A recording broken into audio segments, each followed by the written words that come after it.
Good afternoon and welcome to the Faculty of Agriculture and Food Sciences at AUB. This is a very happy day, despite what's happening around us. I think addressing water issues from a system perspective is essential these days.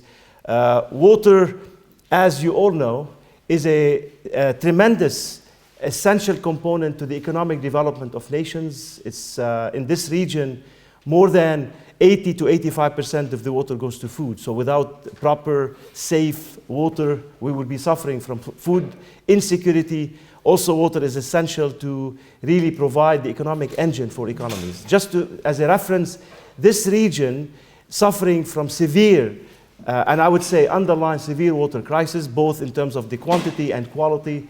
We constitute more than 5% of the global population, and yet we have less than 1% of the global water resources. So it gives you an idea of the acuteness of the water issue. It is a system, it is a very complex system, and I'm really happy today that we have a distinguished panel with years of experience, and we're hoping to, we're not gonna solve that problem, but we're hoping to shed some new lights on this problem. And the topic of today is looking into sustainable solution spaces. And I think it's very important that we look at this as a complex system with some solution spaces specifically for arid environment. It gives me distinct pleasure to really introduce two very distinguished senior experts in this area. The first, we're very happy to have Dr. Shafiqul Islam, who is visiting with us as a visiting URB scholar. He has been here for this week. Some of you had the chance already to meet with him, and more of you will be seeing him tomorrow at another intervention. He has some free time. If you'd like to have one-on-one visits, we'll be happy to provide that. I think there's some window also this afternoon. Dr. Shafiqul Islam is a professor at the Department of Civil Environmental Engineering and professor of water diplomacy. You know, when you look at water diplomacy, you think of social sciences policy. So this is a very out-of-the-box, creative way of linking policy to the core of engineering, and the contribution of Professor Islam in this area is tremendous. So we're really happy for him to share some of the insights on the sustainable solution spaces. He's also at the Tufts University at the School of Law and Diplomacy. He's the director of the Water Diplomacy Program at Tufts University. He had a long, distinguished career. I just highlighted here the recipient of the 2016 Prince Sultan bin Abdulaziz International Water Prize for Creativity. Thank you for being with us this week, Professor Islam. And also we have among us is a legend in water resources in the country.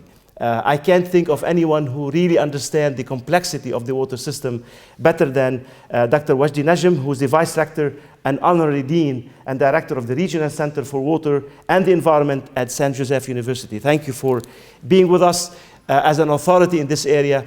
And we have also, in addition, a distinguished panels with expertise ranging from water for agriculture to youth, technology, and looking at water quality and climate change. So I'd like to introduce, in the sequence that they will appear in the panel, Dr. Hadi Jafar, Assistant Professor in this faculty. He had, among the many expertise he had, he's leading an innovative Google Challenge grant that looks into the application of AI in agriculture, specifically in irrigation, which is extremely critical for us when we look at and explore the water-food nexus. Dr. Maya Atiyi, among her many achievements, Dr. Atiyi started actually in this room, launched the Lebanese Youth Parliamentarian for Water. And we're really happy to have you back, Maya. I know we have several interactions, and she's one of the most dynamic speaker and provocative speaker I know. So thank you for being here. Maya is also the recipient of the 2018 L'Oreal Fellowship. Next on the speaking list, the panelist, Brahim Alamuddin, who's an assistant professor in civil environmental engineering. And Brahim had done extensive studies nationally in the water quality domain. One thing that it struck me every time I travel. I don't trust the tap water. So I always drink bottled water. And this is something that many of our European friends would say, why don't you drink from the tap water? I said, we don't have good quality tap water, and this is embedded in our DNA. So Brahim will crack that nut for us today in exploring the water quality dimension.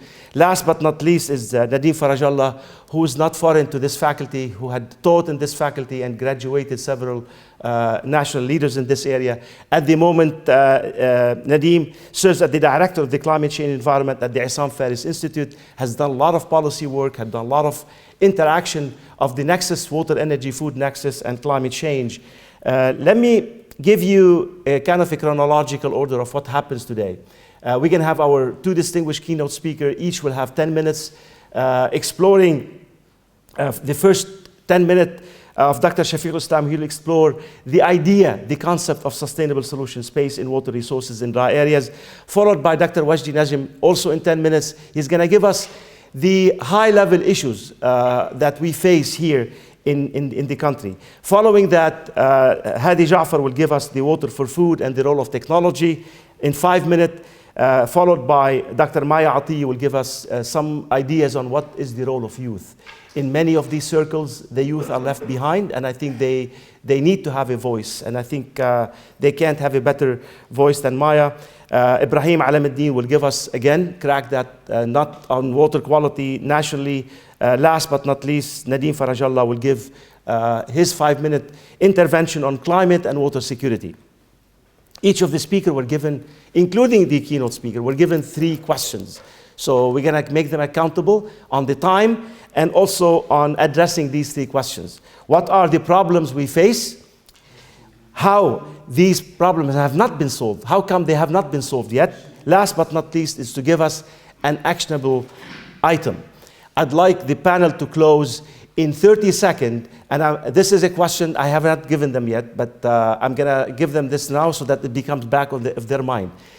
I'd like each of the panelists to close with a 30-second answer. The answer of the question would be, who would you like to be in front of you as a decision maker? Who would you like to have in front of you as a decision maker, and what that question to them would be? So I'd like you to close with that. Who is your stakeholder? And what would the last question that you would give them? Without any further due introduction, I'd like to introduce to the podium Dr. Shafiqul Islam.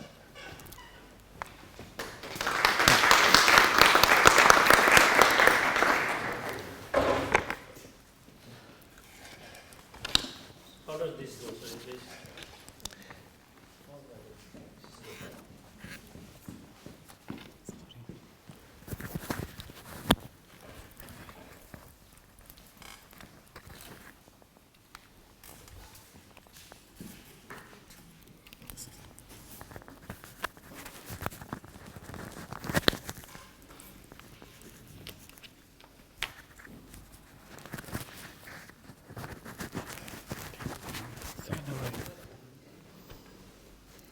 Am I set?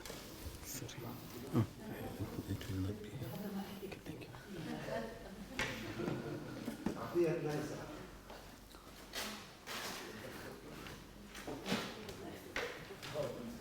All right, can you hear me? All right, good. So thank you very much, Rabi. I think this is wonderful. I think before I start, I must say that this has been a phenomenal last 2 days. I met some very interesting and intriguing individuals with a deep insight. And not to just say that this is just because I was invited to make it a claim. I have been to many universities across the world, in many developing countries. The cluster of intellectual capital that you have is phenomenal. This is not that this AUB is a good university. I think I have not met that many students, but the faculty is phenomenal. From nutrition to water security and climate change has been a very interesting experience for me. So I'm looking forward to really, as a selfish reason, to develop some of the things that we have been doing for last several years in water diplomacy to extend to this region. And you'll see in a second why that is important. Okay, so now what's happening? You do it here from here. There is a technological glitch here. All right, so what should I do? Okay. So,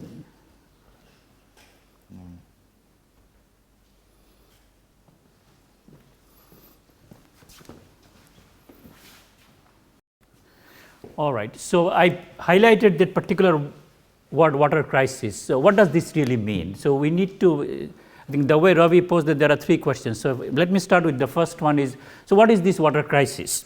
Now if you look at this, and I did some very simplistic way to look at this particular word. So what I did is just go to Google Scholar and see really how this particular word has been cited over the last 50 years, citing from 1950 to 2010.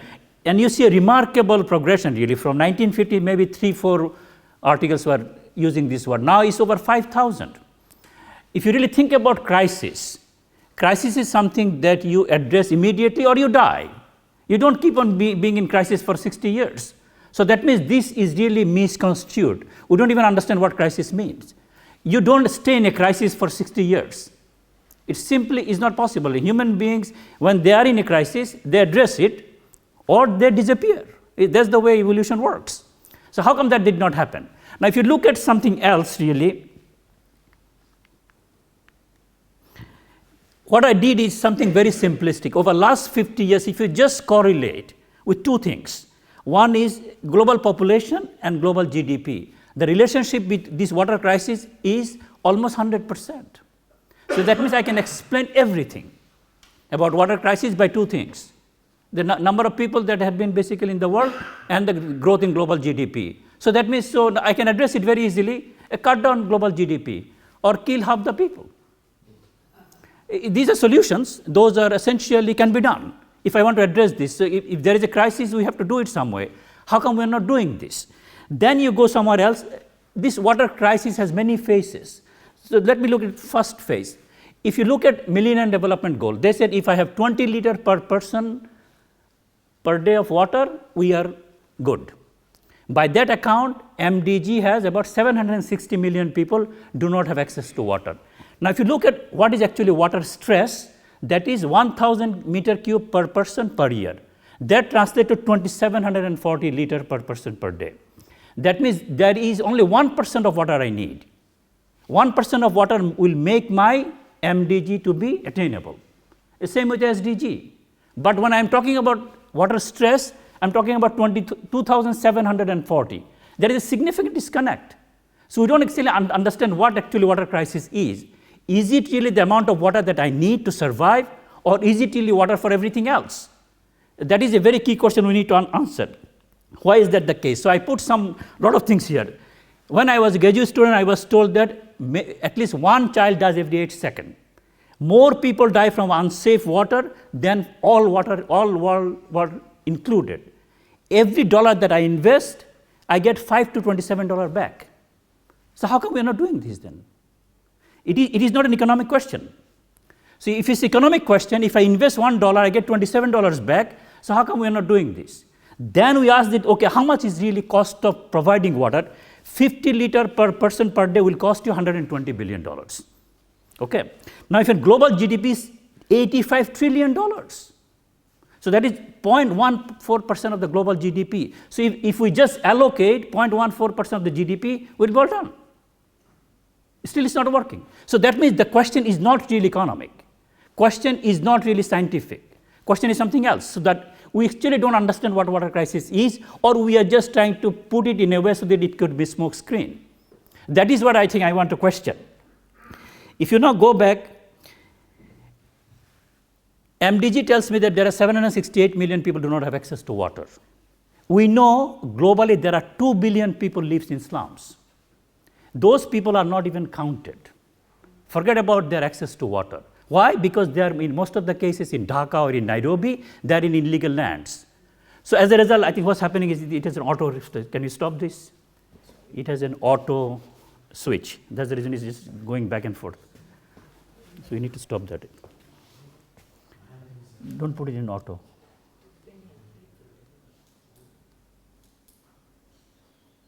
The presentation is in auto mode. Auto mode is so that it just go by itself. I think there is some timer there somewhere. Otherwise, don't worry. I think maybe just wasting time. should exit the... All right. So essentially then there was those 768 million people are counted people really, but 2 billion people are not counted. So as a result, we don't even know really what to track. If I have to track really whether I am addressing the water crisis, I don't know even what the metrics are. Because I have not counted 2 billion people because they live in illegal lands. So as a result, there is a significant disconnect even at the global level. Then the question is basically if the problem is global, and most of the time we say the water is local. Because water is not like carbon. Carbon dioxide I can emit in China, it will come here. Water that it rains here in AUB is not going to go to China really tomorrow. So water is a very different type of resource than something else is. Now if you look at actually how water is being used, this is what you see. And as Ravi was mentioning, most of the water right now is being used for agriculture sector. It varies really from region to region. On an average, globally is about 70%. So 70% of the water is being used for agriculture. Is there any way to change that dynamic? That is exactly the key question. Now, if you look at all these indices, you find out that this region is in serious trouble because a baseline water stress 5 is the worst case that you can get. If you look at Bahrain or Qatar is 5. Now, if you go back to Saudi Arabia is 4.99. These are highly stressed. Egypt 1.33. Now, think about this. Egypt and Saudi Arabia has similar amount. This is not doing well, I think. Let's try to fix it. And Saudi Arabia has about the same amount of rainfall, about 100 millimeter per year. But Egypt has a stress index of 1.33, Saudi Arabia has 5. How come? What happened? So that means the actual measure is disconnected from the physical system. Actual measure is using all kinds of things, but rainfall is the physical variable. If you have the same amount of rainfall in both countries, 100 millimeter per year, both in Egypt as well as in Saudi Arabia has a water stress index of 4.99, Egypt has 1.33. How could that happen? The reason it happened because of the Nile. Nile is giving Egypt about 79 billion cubic meter of water every year. Saudi Arabia doesn't have Nile. So that means the measure that we are using, these are 100-year-old. It has no relevance. So as a result, really, we keep on fighting about things that we don't even understand what we are fighting about. So we're using those indexes, but those indices has no meaning. So that means actual physical variable is disconnected with what we call about water crisis. Does the water crisis in Egypt and the Saudi Arabia the same? They're not. So then you need to have contextual solution really to these problems. There is nothing called Newton's law really for water crisis. So water crisis has to be understood contextually, locally, with the local capacity and constant that we have. We need to relate them to some physical variables and actual measurable variables that can be tracked. If you cannot do this, we're in trouble.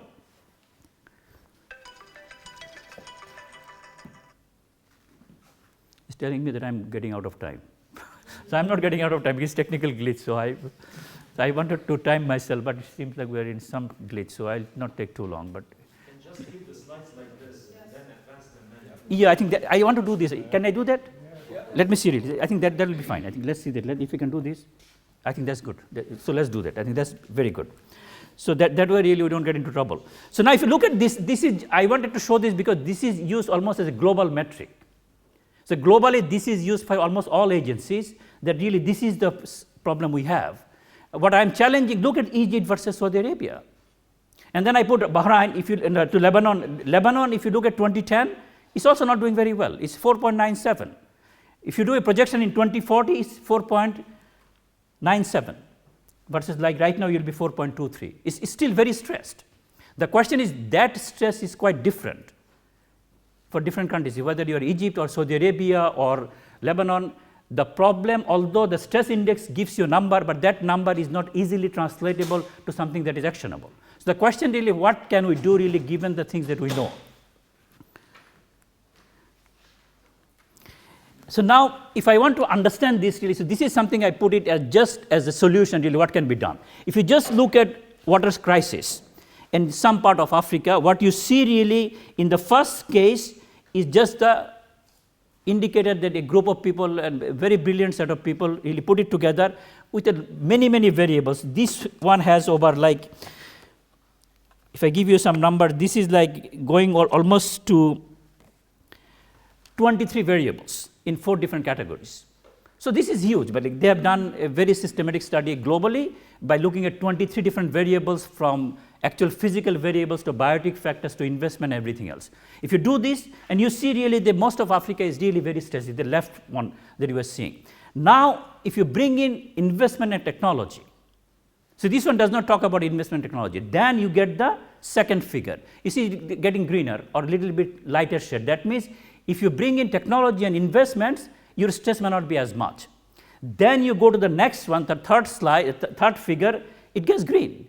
So that means even with the water stress in Africa, if I bring in technology, if I bring in investment, I can be very good. Then the last one is the more problematic one, which is the current situation right now. I do not have investment, I do not have technology, I have water stress, I am in all red and yellow. So what it tells you that although there is a water stress in this region, this is addressable provided we are willing to put in some investment and technology in that sector. That is very critical here. So then the question is basically which technology, which particular one, how am I going to do this? Do I go to desal, do I use water efficiency, do I switch crop, all kinds of things in come. That's where I think this diplomacy business comes in, that what do I really need to know? What I need to know, there are position meaning that I take a position, meaning that, okay, Egypt takes a position, I need water for irrigation. That's their position and it's not negotiable. On the other hand, you may say, no, why don't basically you get the power from Ethiopia and then buy their power from their newly built dam, and you send them rice, or you grow rice in Sudan and have a jointly discussion with Ethiopia and Egypt to do this in a transferable way, because Ethiopia has not developed their agriculture that much. They have lots of water there. All right, and so those are the positions really. So if you have positions, then you cannot basically talk about something in a different, but if you have interest on the other hand, that what is interesting you or motivating you to do what, that is very different than your interest. You may have an interest to increase the productivity. If you do this, then you get into solution really, and so the solution could be acceptable. I have 3 different positions, another party have 3 different positions, but there may be someone in between that everyone agrees. That's where basically the convergence can come, and that's where the solution can come that is effective. So this one I will skip. So if you now go back here, what essentially it needs is, we have to decide first what is water crisis. Once we decide what water crisis is, then I can decide really what are the particular constraints that I have in a particular system. Then I design solutions. Then I see really, can I monitor this solution in a trackable way and keep going in circle. As a result, this particular framework can give you a way to get around this problem. What that essentially means that I really do not have cause and effect relationship there. What I have is what I'm calling enabling conditions. So I'll pose a question, I will not ask for the answer. If I say, does oxygen cause fire? Does oxygen cause fire? So think about this, maybe we'll come back to in our discussion. We had this interesting discussion yesterday also. If you think about this, does oxygen cause fire? Is it yes or no? I'll let you think about this. What I'm calling these are not cause effect, these are enabling. I need oxygen for fire, but just because there is oxygen doesn't mean there is fire. There's oxygen in this room, but it's not there, there's no fire. So that means really I cannot just go into cause and effect. I need enabling conditions. Once the enabling conditions are there situational conditions that will help us? If you can combine these two, then we have something useful. So that brings me to my last slide. So what has been happening so far really, we have been focusing on just supply and demand, that let's bring more water. So that is the bottom part of the domain. Really, you are talking about only efficiency from supply demand size. We have to go up slowly. Slowly meaning that given the societal capacity and constraint that we have, the next one I can do demand management. So rather than growing basically crops which are extremely water intensive, I can switch to something else. I can go to desal. These are management of supply and demand. The fourth one is much more important really. There I can even try to change actual water use per value, not water per drop. Right now we are using crop per drop. So how much water do I use for producing how much food? That is not a very good word. So like Ravi will tell you, no, bring in energy, bring in environmental influence, then you are using water per drop per value, not for just for crop production or for just water. So I'll stop here, then maybe we'll have some discussion because I don't want to take more time. Thank you. Did you tell us that Mr. Trump is actually working on the water crisis by slashing half of the population? Does one want to do this? So we should thank him then. Outside the box.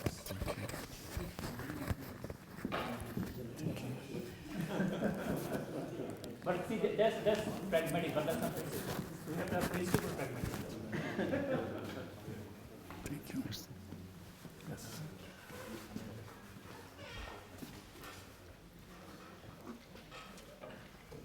Can I have my presentation, please? اي سلايد بدك بس خليني اظبط لك لانه هي عم تعمل اوتو. Thank you. First, I'm very glad to be here. It's the first time I'm here, so it's really a good opportunity to work together. Well, you asked me to talk about water resources and what are the challenges. In fact, in Lebanon, it's all challenges, much more than water resources. Problems are so many and multiple that I will try to enumerate rapidly some of the items of water resources and what are really the problems. And I think that in the Faculty of Agriculture, these challenges should be worked with you. So I will be very, in 10 minutes, I'll try to go faster. First, we're talking about water resources. What are water resources? I've been working on a project with UNDP, with Arid, concerning maybe the water resource of Lebanon. So you know that there was many ideas about water resources in Lebanon since 1960, 1970. We're talking about 8 billion cubic meters. We're talking about 9. What is the idea? So we've been working, and we worked on 4 years, and so you see the numbers, the rainfall in million cubic meters. So it's going between 7 billions to 6 to 9, etc. But they never talked about the snow in Lebanon. I know that in Lebanon, maybe about 2,000 square kilometers are full of snow. And we have been working to know what is the contribution of the water equivalent of snow in Lebanon. So you see that we have about 2.5, 2.3, etc. per year. That means that when we take the total precipitation in Lebanon, you see it goes between 9 billion and 11 or 12 billion. It's very variable from one year to another. And usually we don't talk about the water resources coming from snow. It represents about 15 to 20% of the water of Lebanon. And the impact, the first challenge, what is the impact of climate change on this? I will give some items about this. First thing I'm talking about the geology of Lebanon. When you look at the karst in Lebanon, you see here about 70% of Lebanon is full of karst, and it's fissurated. So the water falling on Lebanon will have different way to work in Lebanon. The first thing. And what is the importance of this? I will come to this, because when we talk about these water resources, how they flow, we have in Lebanon 14 watersheds on the sea, and we have 3 watersheds inside. And we're talking about these watersheds with this geology. If we talk about dams, what would be how to react with this? And when you look inside, we have 3 rivers where we have we have to deal with Palestine, with Syria, and with Syria also, or the three rivers. All these are challenges for Lebanon. How shall we treat these problems? When we talk about the demand in Lebanon, this is an estimation for 2000 to 2020, what it should be. It's about 1.5 billion of cubic meters in Lebanon. And we take really the demand, it's about, you see, 940 for 62% for the agriculture. When we talk about domestic water, it's 29%. And when we talk about industry, it's about 9%. So here we have an idea in Lebanon. Is it? From where should it come? Where we look, we have storage in Lebanon, we have groundwater, we have surface water. When we take these ideas, we see that about 47% come from surface water, 41% come from groundwater, and storage through dams in Lebanon, it's about 12%. This is another challenge. How should we balance between surface water and groundwater? And this is one of the major issues actually in Lebanon. Do we use groundwater? We shall use surface water. And what are the problems? Problems of quantity, problems of quality, problems of salination, etc. There are a lot of problems. So I give the main ideas related to this. When we look for the domestic water, from where does it come? You see that, in fact, 22% come from public wells, 25% come from springs in Lebanon, and the others, 53%, from where they come? They come from private wells in Lebanon. And what are the problem of these wells? We're talking about 70,000 or more here. What are all the problems? If we are going to talk about problems of quality, what should it be? This is a real challenge for Lebanon. Now I go for, now we're talking about climate change. We're trying to work. I took for the rainfall. We've been talking maybe for 20 or 30 or 40 years with all the ministries talking about change, desertification of Lebanon. What does it mean, desertification of Lebanon? That means that in 20 years or 30 years, we'll lose 50%, 25%, 50% of our water. Is it true? Well, I give you the idea. You look here I took from 1950, one stable station, one long station in Lebanon where you have the Beirut airport. And when you look, if you look, you will see, look at this. Do you see any tendency in this? Is there any tendency? There is fluctuation in the rainfall from one year to another. But if you look at the last one,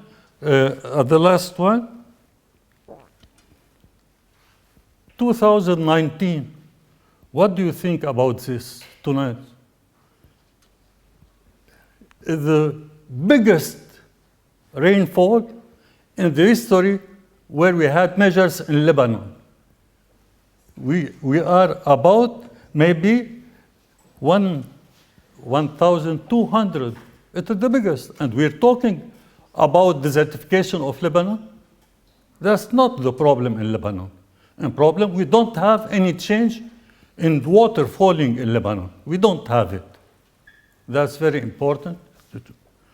But excuse me. If we talk about temperature, you see the difference with temperature? I took the 50 last years. And when you look here, you see the tendency. We're coming and I'm taking the mean yearly temperature, because there is another analysis much more precise. If we look at months, as periods is different, but if we look all over the year, the mean yearly temperature, we're going from 19 degrees. We are now in 2018. In 2018, it was very hot. We were about 22 and a half. So if we take the tendency, you have the equation up there of the linear equation. You have 0.05. What does it mean?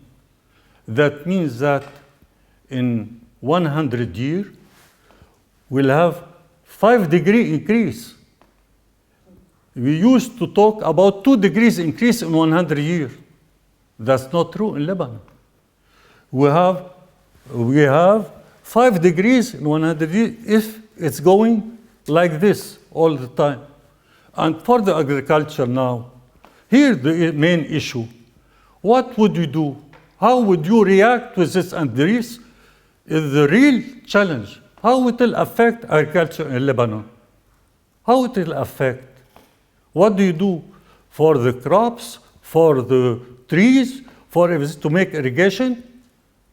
Everything will have to change with you. And we talk about this change in the yearly annual. But if you take on the periods in the winter, and when you take during August, this period, if you take the difference much more in the period where you need to irrigate, much more important. So what would you do? We have been working on a problem, and I will finish with this to give you an idea of it, how it will affect in Lebanon the change of temperature.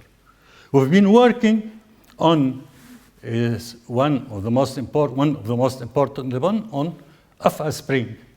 On FAFS spring, and we said in 40 or 50 years, how the change of 4 or 5, how will that affect?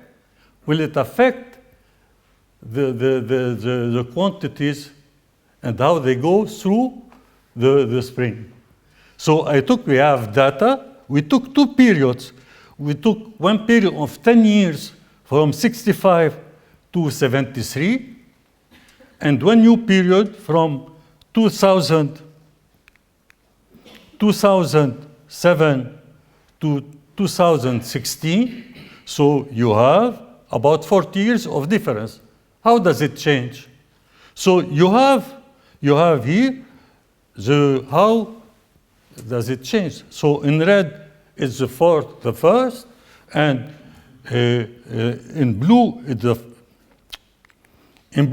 it's the first period, and in red is the other. What do you see? You see that there is a change in hydrological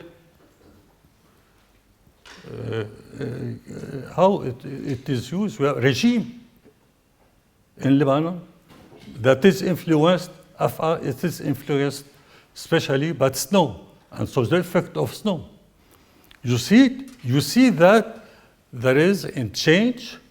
So there is a difference about 1 month on once or half. So also for agriculture, it's another challenge.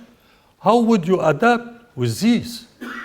What do I mean? I took the percentage of your accumulated volume per month. What does it mean? If you take the first line, in the first line, you see that from 65, for example, for 1 year, for example, 20%, 19.8 of the water flows through the river until February, etc., and like this. So 70% in April, 95% in June, etc. If we take 16, 17, you see you have the evolution of the percent of accumulated volume. What does that mean? When you look, for example, When look, for example, at the end of March, when look at the end of March, it was 39% of the water flew, and now it's 45. There is a difference about 15% of the water coming sooner. And when there is 15%, I give you all the volume that goes through the river. It's 117 million. It's 117 million.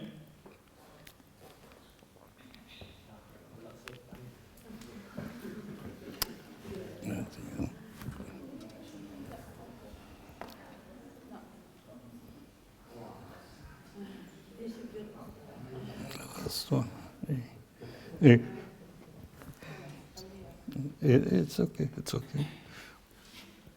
For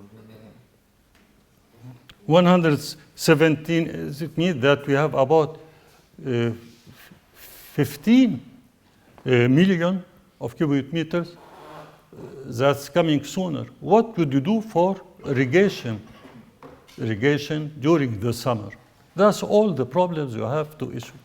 So I try to cover these ideas and some of the challenges we have in water resources in Lebanon. Thank you.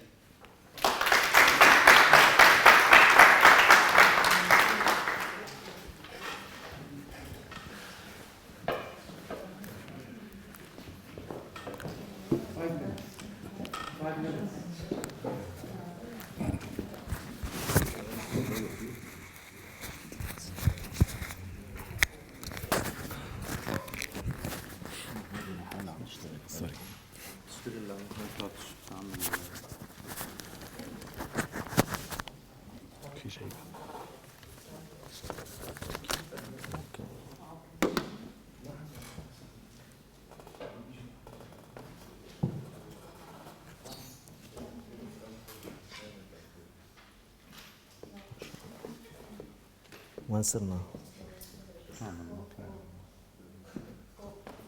فوق مش كلهم ورا بعض. Ladies and gentlemen, good afternoon. Today I will try to address some issues about food and water in Lebanon, why we could not solve these issues, and what are the actionable solutions. On December 7th, 2019, our Prime Minister issued a plea calling on many nations to provide Lebanon with the necessary funds to purchase food and other necessary items, also citing food security or food insecurity as a primary concern.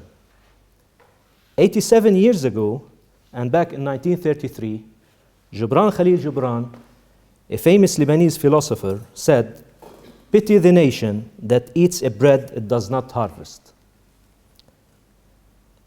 Lebanon imports now more than 1.6 million tons of wheat, but it only produces 50,000 tons.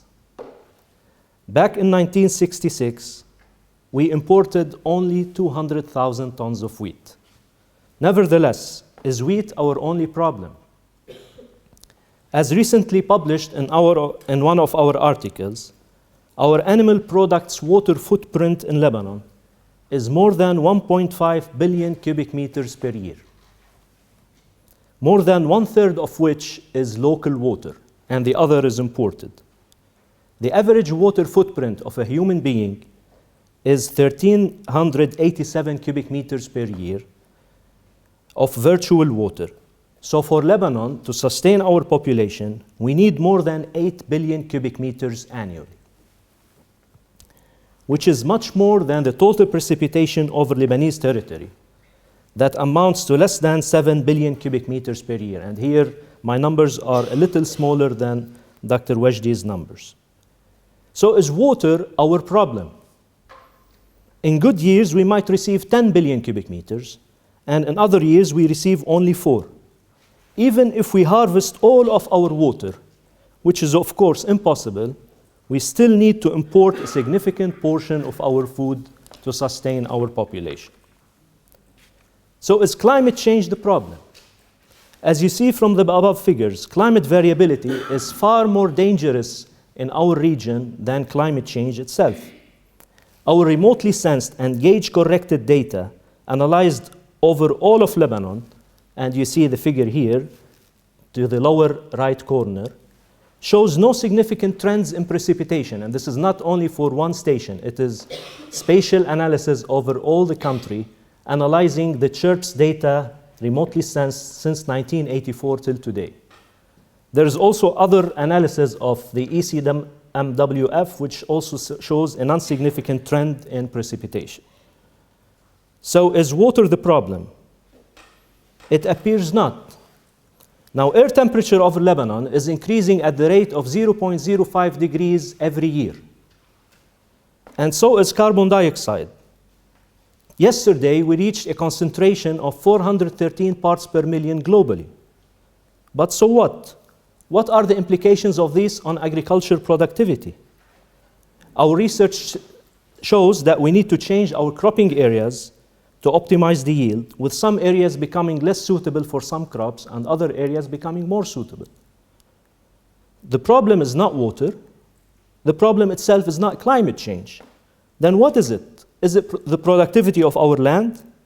Again, our remotely sensed analysis of primary productivity, which is a measure of photosynthesis and carbon fixation, shows that we can only produce 0.5 kilograms of carbon per meter square per day in Lebanon, no matter what we do. 0.5 kilograms of carbon per meter square per year. So even if we plant all of our 350,000 hectares of arable land with wheat, we cannot be self-sufficient with food, which supports the water footprint argument that I used also above. So what is the real problem then? I think it is the complicated intricacies of a small country with limited resources but exploding population. With advances in technologies such as remote sensing and precision farming, which is, by the way, not being practiced in most rural areas of Lebanon nor in the Middle East, we can now better measure and therefore better manage our water resources. But is this good enough? We can advise for dietary changes to eat less meat and more local food. But again, is this good enough? We can advise to increase our water use efficiencies, improve our irrigation systems. I don't think it will not solve the whole problem. It would help. Increases in population, which in Lebanon, it doubled over the last 20 years, caused the demand for all the resources, including water and food, to more than double. So this is why the problem has not been solved. To answer the second question, simply we cannot but breathe too fast. Then what is the solution? I don't claim to have one, but let us think together to come up with a strategy that will optimize our production by using our drop of water wise enough to produce crops of value so that we can maximize our returns. We can treat and reuse our wastewater, and we can try to maximize or to minimize non-consumptive water uses and rehabilitate our infrastructure. All of these are costly and sometimes very difficult solutions, but I think they are worthwhile pursuing. I just want to end with my little 2 slides here. On top, you see a trend, a decreasing trend in snow cover, and this is since 2000. So analyzing snow data over the whole Landsat archive, snow is melting faster than usual. Precipitation is not changing, but this is due to the increase in the temperature that you see to your upper right. Evapotranspiration to your lower left is also increasing. We have a lot of refugees, and most of them are located informally in agricultural areas of Lebanon. You can see the Akkar area, and you can see also the Bekaa area. You can see also a decreasing trend in evapotranspiration, in the ratio of transpiration to evapotranspiration. That means our consumptive use is also decreasing with time.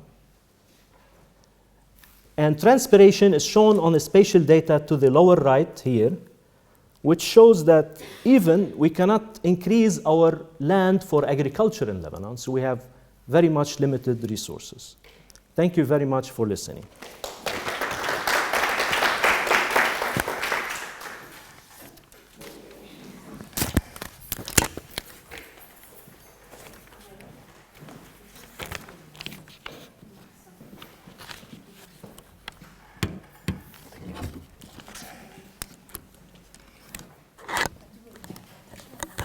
ايه بس انا هيدا للكاميرا دغري مباشر.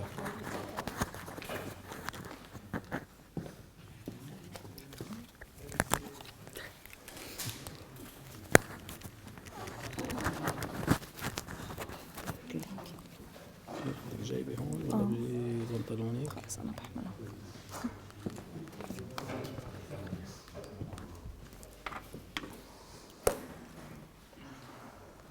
Good afternoon, everyone, and thank you for having us here in this rich and eye-opening session.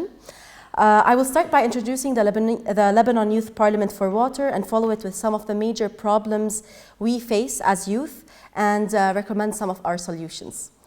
The Lebanon Youth Parliament for Water is a chapter of the World Youth Parliament for Water initiated by the Youth Committee of the Ibrahim Abdel Al Foundation for Sustainable Development and the Faculty of Agriculture and Food Science at AUB. The Lebanon Youth Parliament for Water defines as its core principles social justice and environmental sustainability.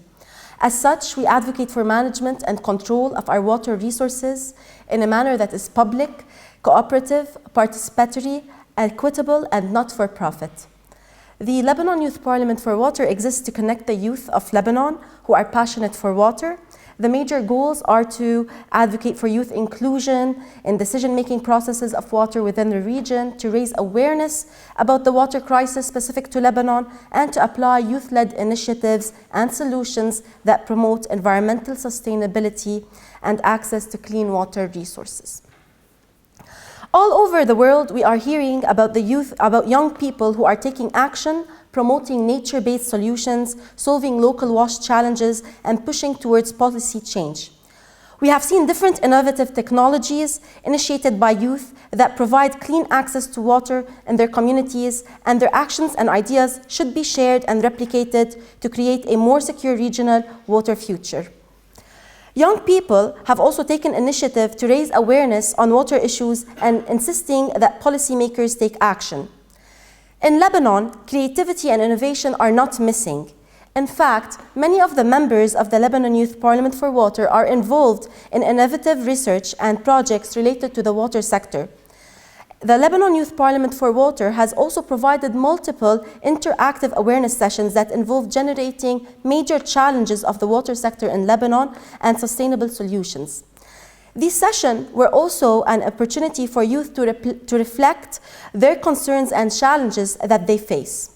These challenges that they face include lack of trust in governmental institutions and political parties, which hinders civic engagement and youth involvement in decision-making. Limited job opportunities in the sector for fresh graduates. Limited acknowledgement, credibility, and support to knowledge and projects induced by the youth. Lack of access to data, and limited financial support for those willing to continue their education in the field.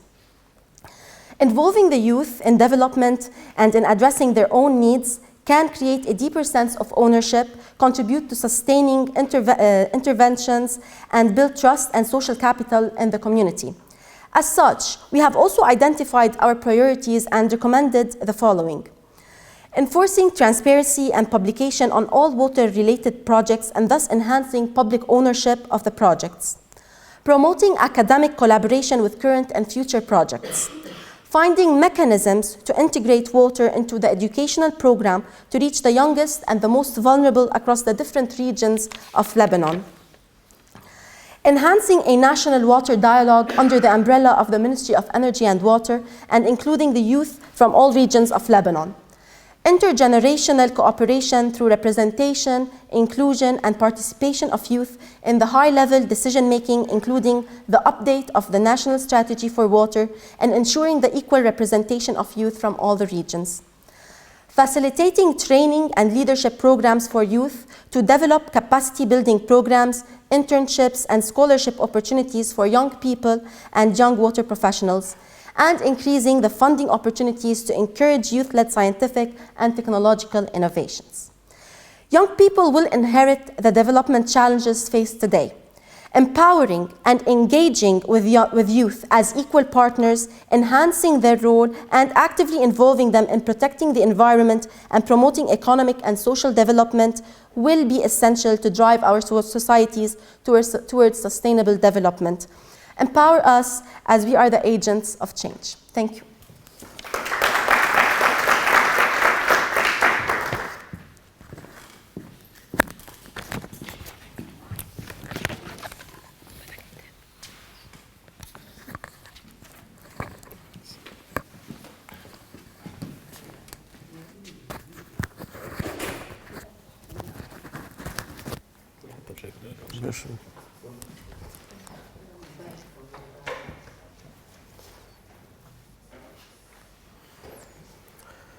Right.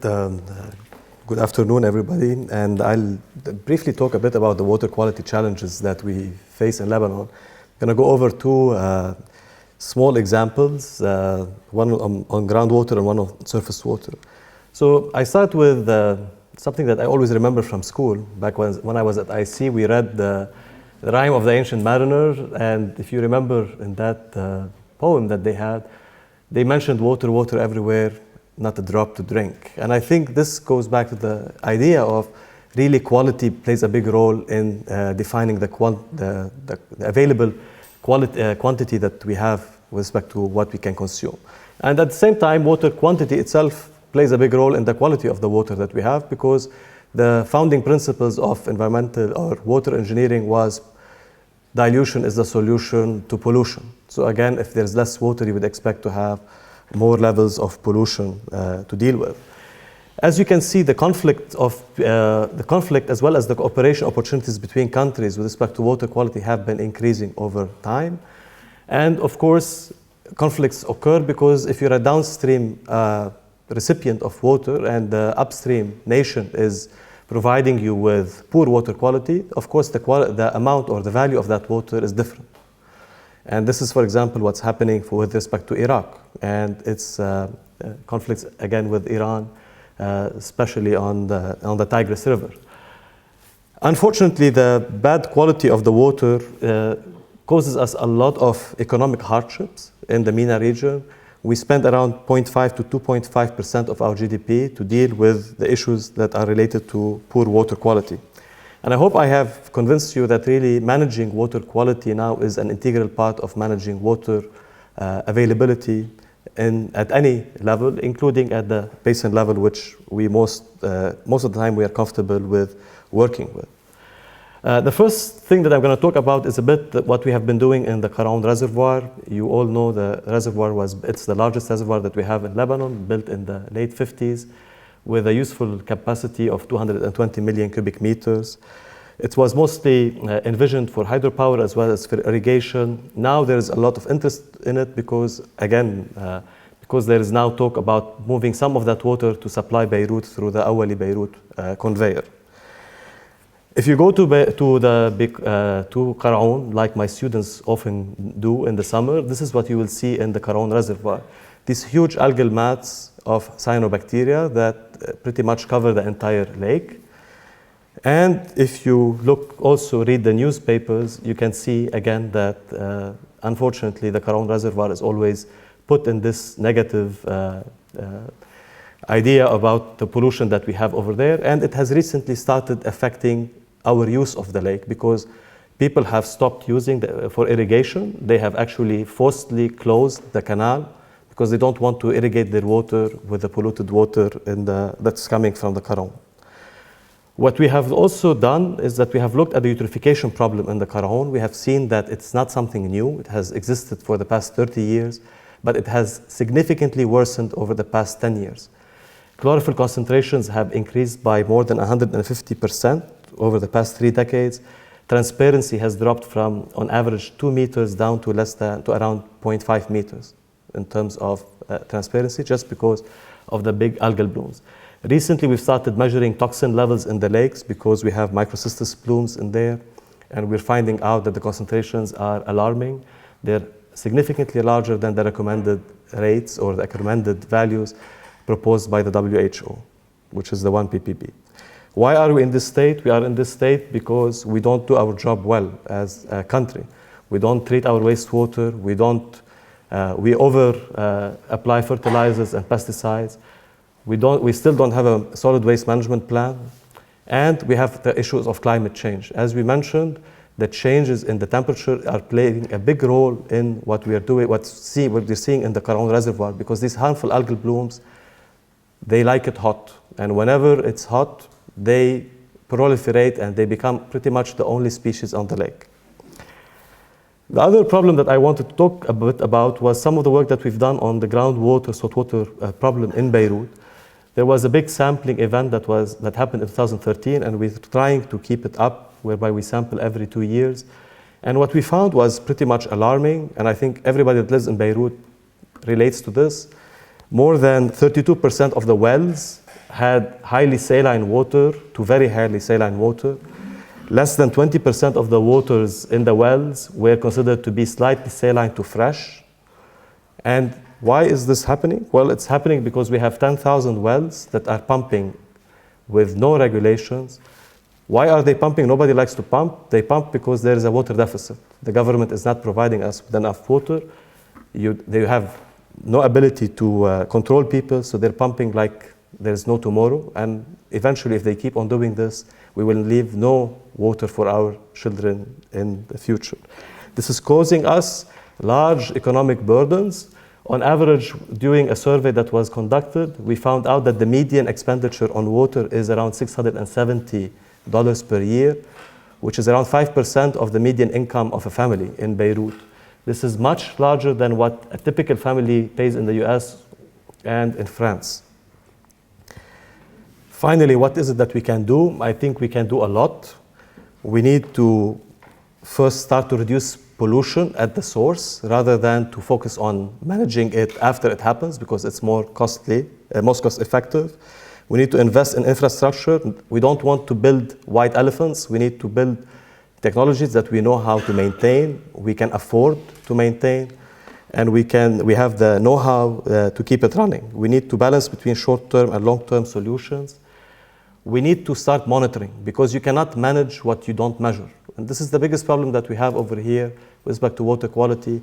The data that we have is very sporadic. You can't really make conclusions. People laugh at us when you have measurements that are 10 years. People have worked with data that is 30 years, at least in the United States. Finally, we need to improve definitely the coordination that we have between state agencies, NGOs, and academia. As we said, most of us work in silos. We don't know each other, and I think that's a big loss for all of us over here. Finally, I would just like to thank the funding agencies that made some of this work possible. And thank you.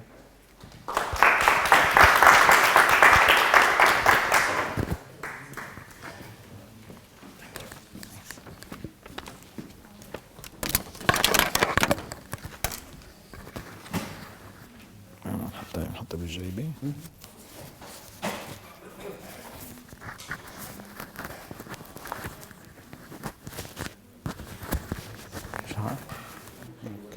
Thank you.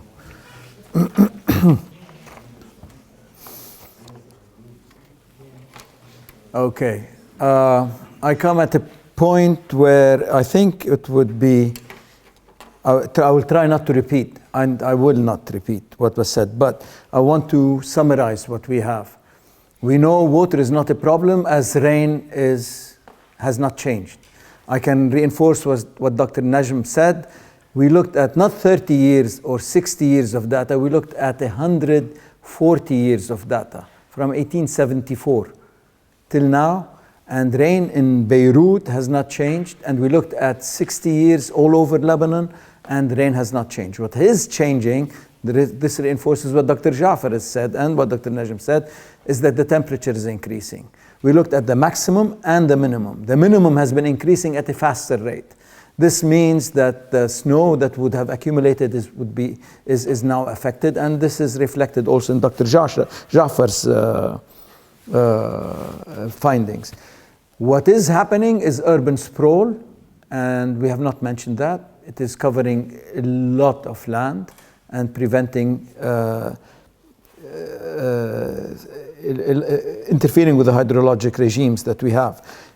Coupled with urban sprawl is population increase. We have not been increasing at a very fast rate in the past 30 years.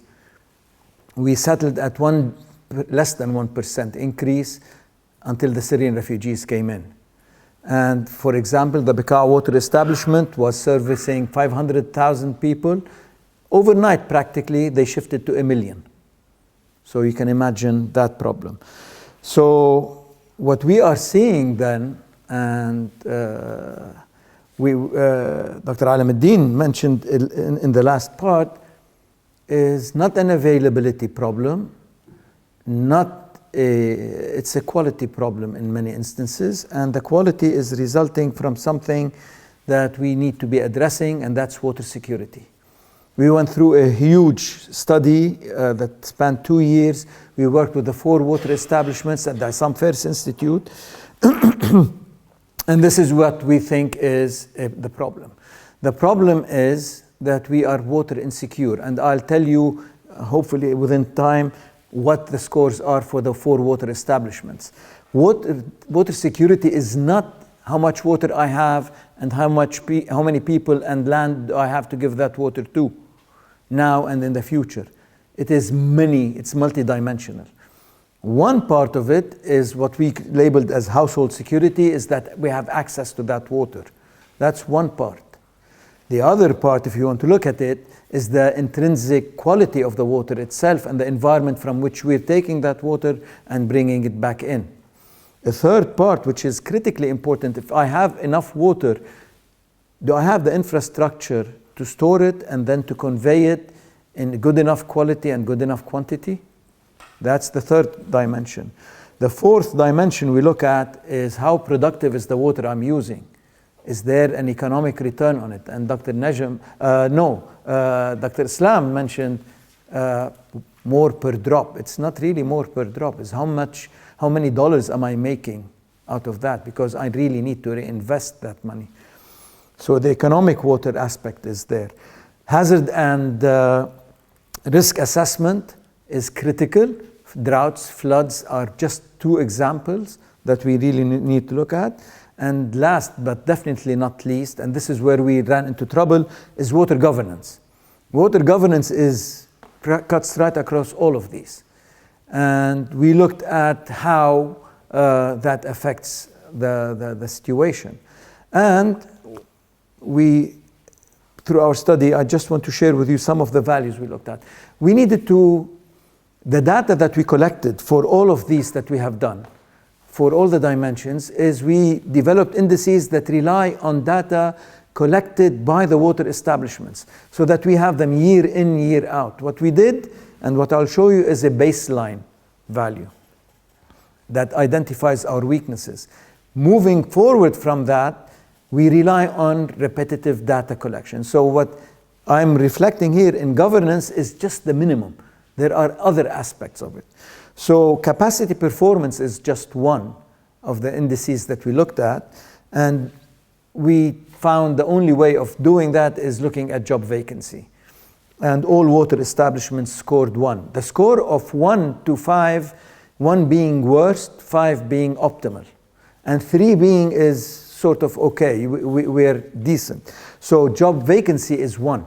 And this is compounded by government policy of freezing all hiring. So there are others that have worked through this. The South Lebanon Water Establishment is doing a fantastic job, followed by now the Bekaa is following it up. We'll talk maybe later on that. Law enforcement of laws and regulations. This is critical in governance, and we looked at reflecting that in the number of illegal wells. And again, the score is pitiful. It's really, really, really low. Collection of funds, of tariffs, is one way of enforcement of law. You have to pay for hookups. And you can see the disparity in that. This leads into cost recovery, because you really need to have good tariff that sets up the amount of money that you need to collect. And that amount that's collected should go back into reinvesting and improving your networks and your systems, and also to maintain it and run it. So that's the problem that we have, and the score is really low. Not one scored close to average. Maybe the Beirut Mount Lebanon, but that is, it got raised because of its financial performance. So the scoring, if you look at all the four, the hazard and risk done. The hazard and risk scores lowest because we don't have a drought management plan. We don't have any flood management plans. And these are part and parcel of water governance, if you want to look at it, which scored very, very, very low. So our problem is not availability, our problem is governing our water resources. And within that governance comes in several other layers: management, monitoring, follow-up on investments, etc. So I end with this. Thank you.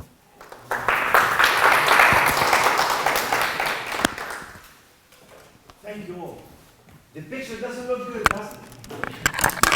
I'd like to ask all of the speakers to join the panel.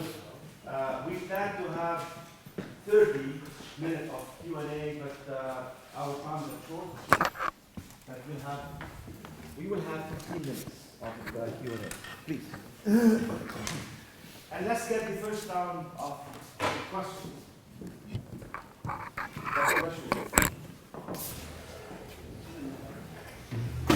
For the sake of time.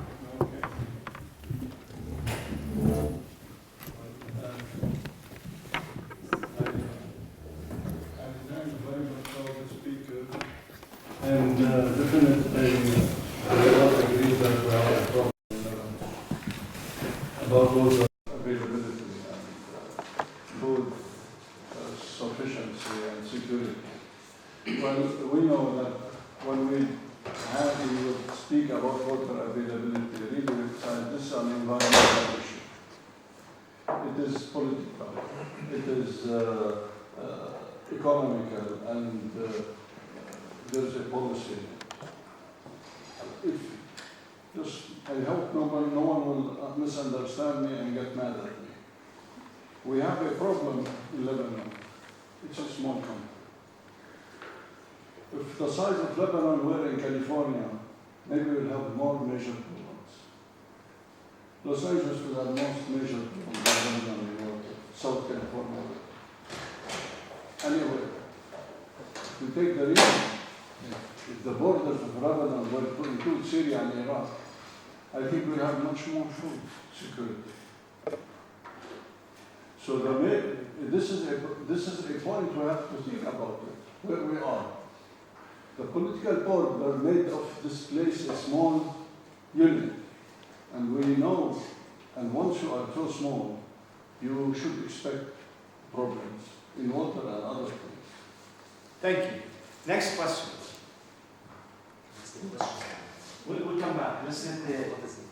The question is the political boundary of Lebanon, being a small country, constitute the challenge, and that has not been addressed.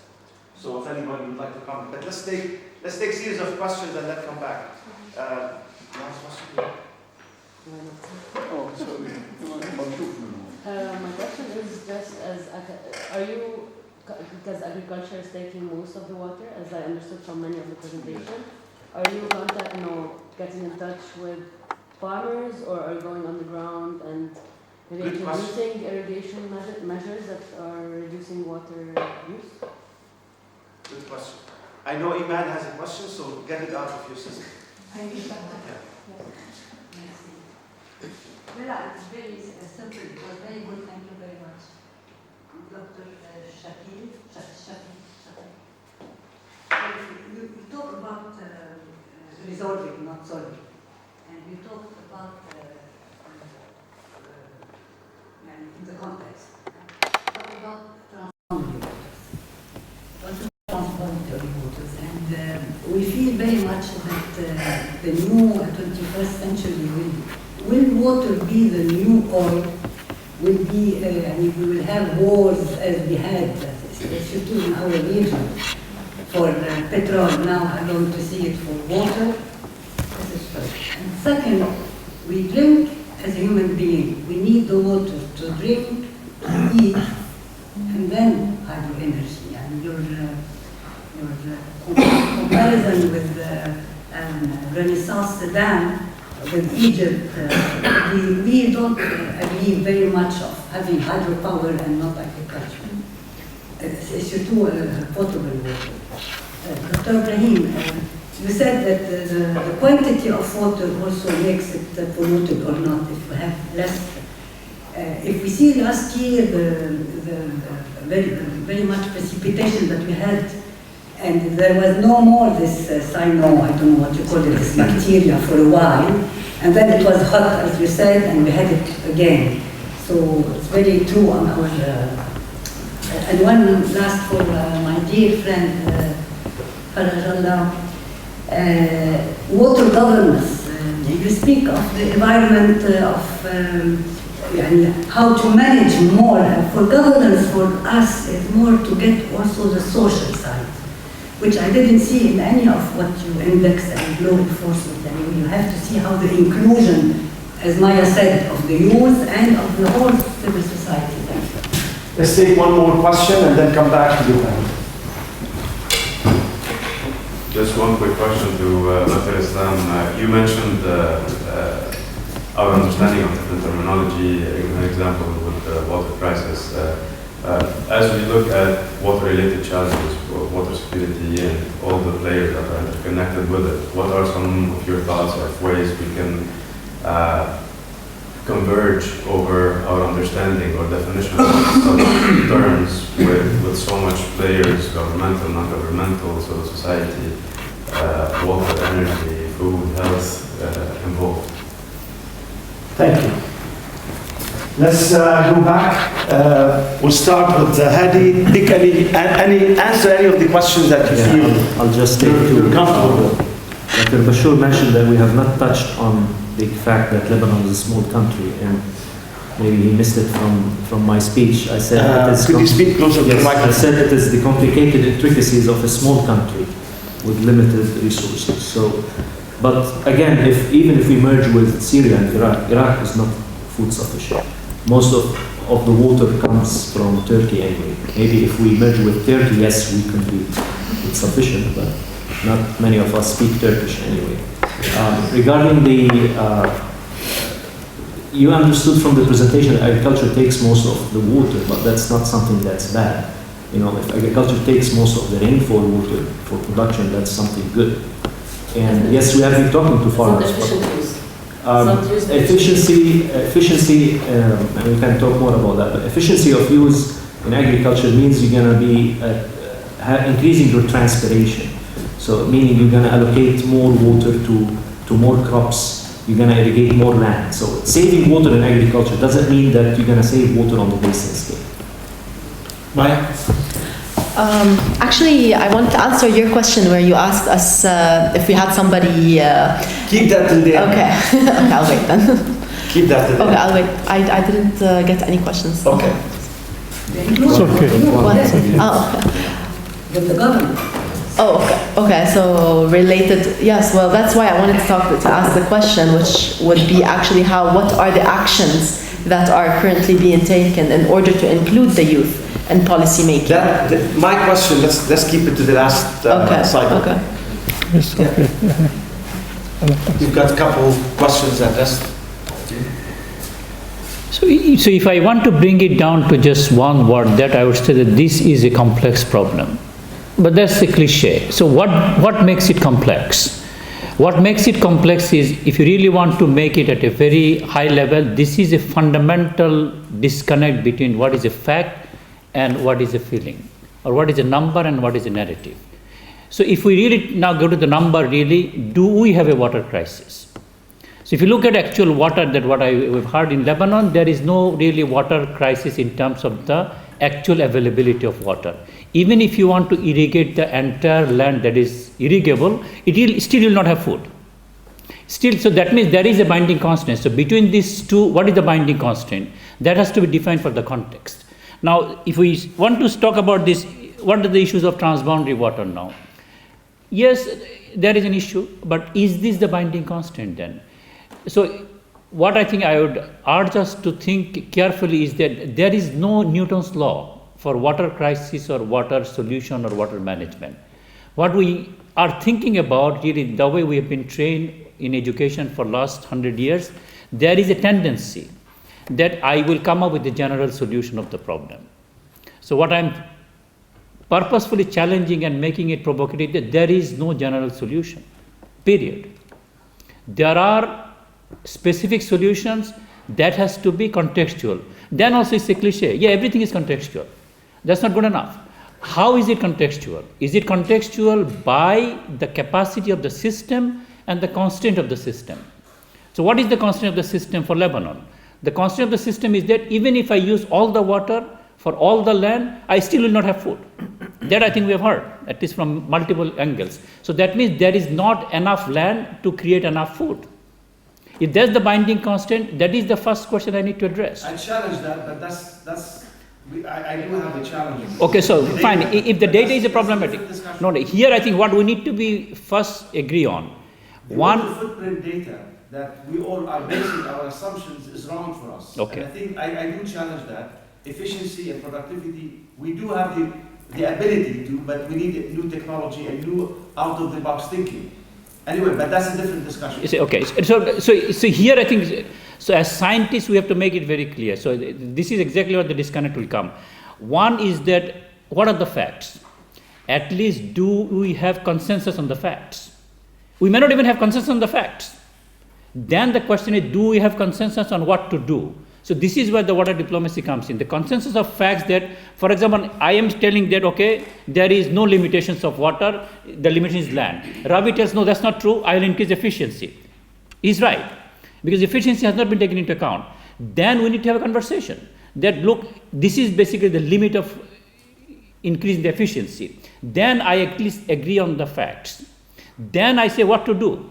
Will I go and increase irrigation efficiency or cropping pattern? That's a different question. And those questions simply cannot be answered by us, because then I need to go to the farmer. The farmer who is farming for wheat for last 100 years, for last 3 generations, suddenly will not change. So what will that take? So that means you need a negotiated solution there. That negotiation has to come not only from scientific facts, also from what to do. So there are 2 things here really. One is that what are the scientific facts? Can we at least agree on scientific facts?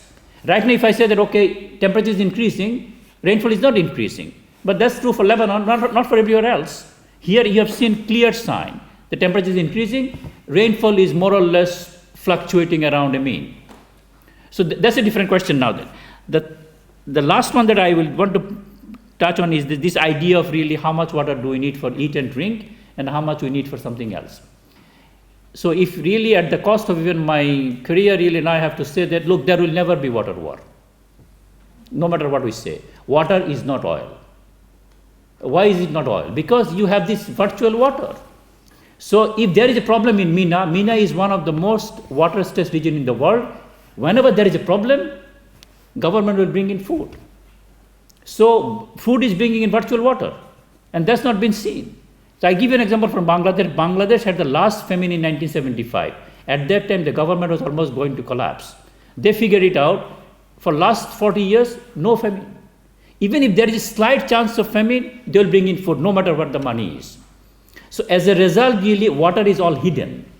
So if you have to ask the question, you have to make water a high politics. Water is a low politics. Because water is really not a big politics, because I need only 20 liters. And that 20 liters will be always available. 2740 is different game. We are using 2740 to make the politicians, look, we have water stress. But in real life, we don't. That disconnect needs to be understood. I had also one question, because we're talking about challenges of water. I'm talking about climate change. We are talking about change in quantities, and the only measure that has been taken by the ministry, we construct dams. We construct dams. That was the only measure. All the time, we talk about this, even when we tell them there is no change in quantities. Why you want to make dams? And there is necessarily a reason for this. But what I'm asking for a faculty of agriculture, and we are very much concerned with this, we're talking about change, increase of temperature. What, as a faculty of agriculture, how to face these challenges, how are going to do? There is a change in hydrological regime. There is an increase. I think it is very important to work on this, to see. We have been talking about this for 20, 30 years. The government never did anything concerning this either. So we are responsible as faculties. We are concerned as working on water resources. Is there anything to do for this? And I would be very glad if you can. Okay. Quickly, yes. Lebanon being small, yes, because impacts are magnified. It doesn't hit just one faraway area, it gets affected. Small and dense. And dense. That's I agree, but also it's an advantage because we can get solutions done quickly and they are not that expensive and they are far-reaching. For Iman's question, the issue is in what I presented is very, very, very small part of an extensive study. We looked at indices that are built on data that's collected every year. It is reflected, the social aspect is reflected in the total security.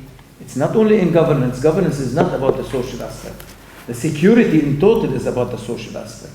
The social aspect is reflected in a measure we looked at is the affordability of water.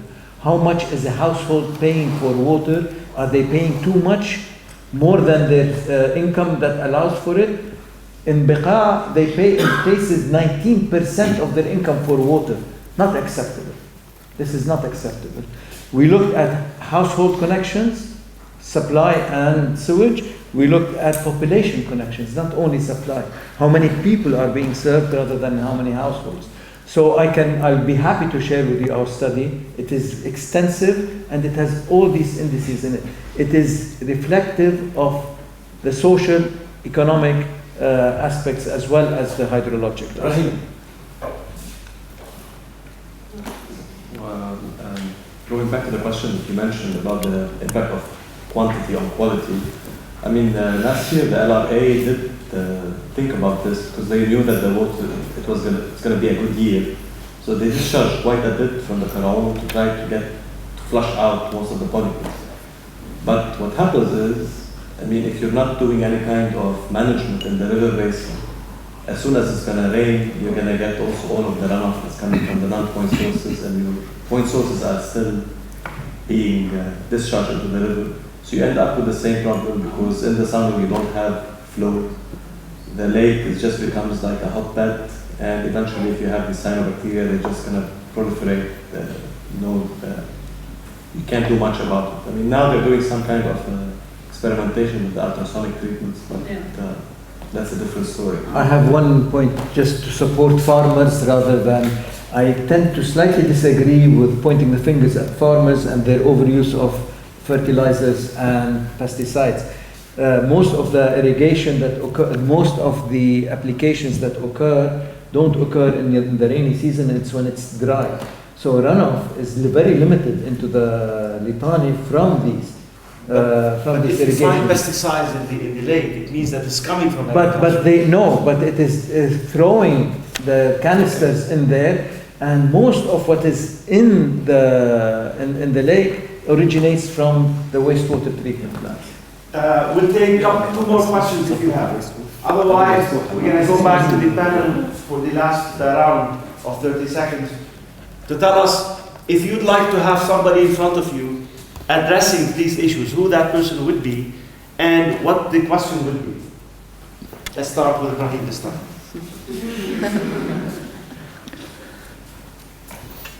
Who is the stakeholder that you'd like to talk to? What would you tell him or her?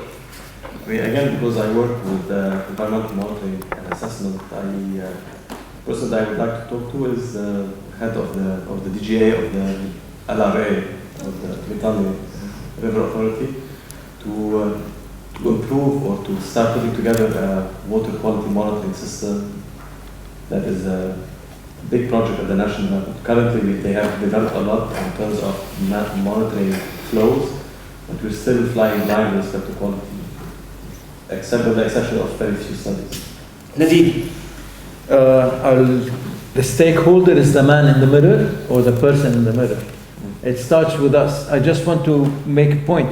The amount of water, virtual and direct, that is being used by AUB students through a class that I What take. would you tell yourself? Am I doing the right thing? This is the first thing, because the amount of virtual water and direct water consumption by students at the take a course here is 5,000 liters per person Shafiq. per day. Yes, since I do not know all the stakeholders, so I will not answer that question. So, but I will ask the question really. So whoever is the decision maker. If you are in Boston, what would you like to see? Here I will tell you. Even here, how do I make water high politics for you? So for the decision maker, unless the water is high politics for the decision maker, he or she will not do anything about it. So how do I make it high politics for you? You tell me, and then I will make it for you. Iman, who that person would be? No, but if that's a relevant question, who should be that person? So how do I make it high politics for you? Say, No. A position. I'm not talking about. ما فيها ما تكون بوليتيك. It's not possible. The people. It's not I think the possible. people. no, the people is not. See, you have to have a decision maker. People are not the decision But maker. if the people don't make it a high necessity, then it will not become So- So now we'll get into this basically top versus bottom down. So see, whether it's top down or bottom up, that's a fundamental conflict has been throughout human civilization. That will not solve the problem. Is it top down or bottom up? We have exhausted both. We need someone who can make the decision, and who is that individual? Not now. It's not an individual. I will tell. Now, no. It is not an individual that makes. May not be, when institution No, maybe. Are we talking about, I think we should address the Minister of Agriculture, but I don't think that we'll have answer now or after. And so that's why maybe I will address the universities and the researchers, if we can work on the climate change and to see how can we do, what can we do. I think that it is possible to make something. The universities and the researchers. Maya. For us as a youth, I think we would address the Ministry of Environment and also the Ministry of Energy and Water and ask them that what are the current actions that they are taking in order to ensure that the innovative research and projects produced by the youth are acknowledged and implemented, because we feel that a lot of our research and projects are done, but after that we don't get any acknowledgement or they're not even implemented, although we put a lot of time and effort in them. Well, I would like to address the school teacher, because I think we need more education about the problem of water and food in the region. So school teachers, they have an influence on the children, and these are our future. May I suggest something? And put a meter on everywhere and make the farmer pay a little bit for their water. There is a decree in Lebanon that charges. I'll increase the educational system. And There's a decree that charges 100 liras per cubic meter. Thank you. Thank you. We learned something new today. Yes, we did.